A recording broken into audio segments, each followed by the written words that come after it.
ज्ञानवर्धक कहानी। एक जंगल में एक साधु महात्मा रहा करते थे। उनकी ख्याति दूर दूर तक कई राज्यों में फैली हुई थी।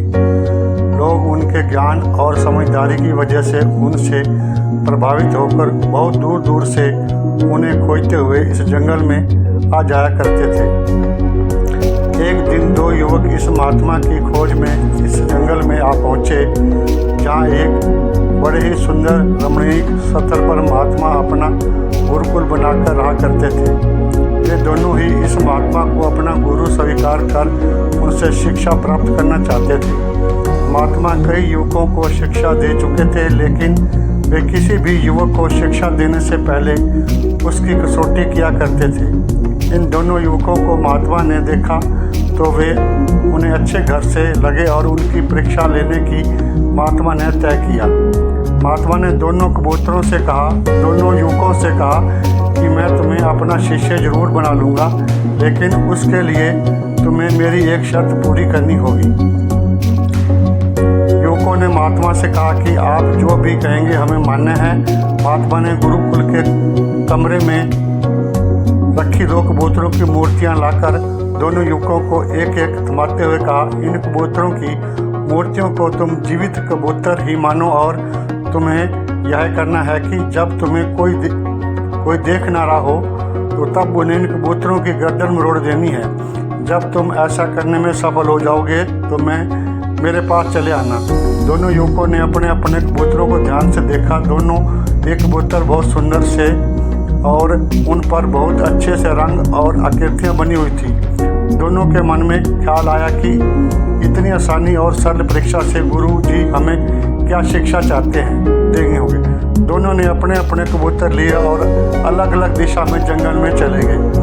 एक युवक जंगल में थोड़ी दूर गया, जहाँ उन्हें सुनसान मैदान उसे दिखा। उसने चारों तरफ अपनी नज़र घुमाकर देखा और यह निश्चय करने के बाद ही कि उसे कोई नहीं देख रहा है, उसने अपने साथ लाए कबूतर की गर्दन मरोड़ दी।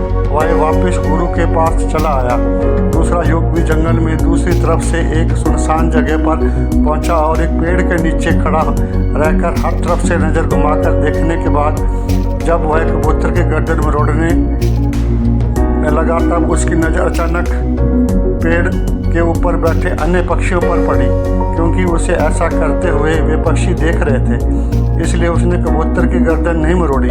युवक थोड़ी देर सोचने के बाद झाड़ियों में छिप गया और वहां पर कबूतर की गर्दन मरोड़ने की कोशिश करने लगा, लेकिन वहां पर भी उसकी नज़र झाड़ियों पर बैठी कीट पतंगे और मक्खियां पड़ गई और वहां पर भी वह यह काम पूरा न कर पाया।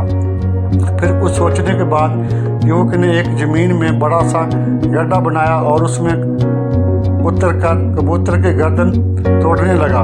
कबूतर की मूर्ति को छूते ही उसने देखा कि कबूतर की आंखें उसे देख रही हैं, इसलिए उसने कबूतर की मूर्ति की आंखें ढक दी। फिर उसने सोचा कि वह खुद तो अपने आप को ऐसा करते हुए देख ही रहा है, इसलिए उसने अपनी आंखों पर भी पट्टी बांध ली। अब वह निश्चित हो गया कि ना ही कोई अन्य प्राणी, ना कबूतर की मूर्ति और ना वे खुद भी उनको ऐसा करते हुए देख पा रहा है। वह कबूतर की गर्दन पर हाथ रखकर मोड़ने ही वाला था कि उसके अंदर से एक आवाज़ आई।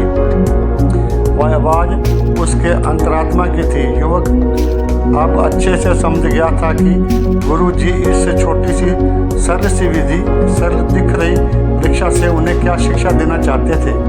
युवक बिना उस कबूतर की गर्दन मरोड़े ही गुरु के पास पहुंचा।